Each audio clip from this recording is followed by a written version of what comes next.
Mapagmahal na asawa at malambing na ama. Ganyan inilarawan ni Aika Robredo ang kanyang yumaong ama na si DILG Secretary Jessie Robredo. Makibalita tayo kay Dante Perello. It's an essay writing. Panganay ni DILG Secretary Jessie Robredo si Jessica Marie Robredo o mas kilala sa palayaw na Aika.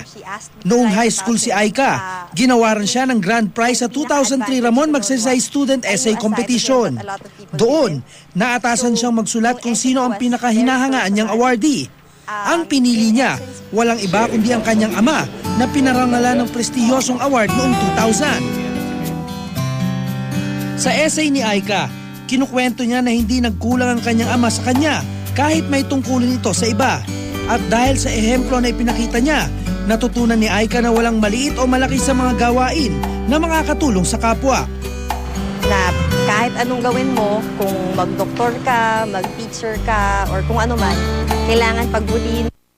It doesn't matter kung ano yun, basta nakakatulong ka, okay ka.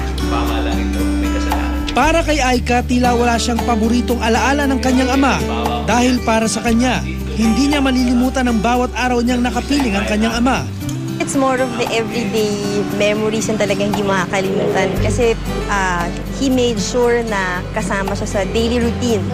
Gaya yun, as simple as eating dinner at home. Talagang effort for him na umuwi just to be with us, kwentuhan over dinner, and then go on with kung ano man yung dapat namin gawin. Baon ngayon ni Aika ang mga iniwang aral mula sa kanyang ama.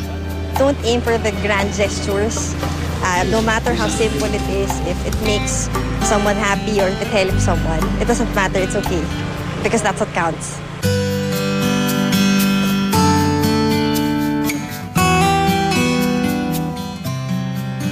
Dante Perello, GMA News.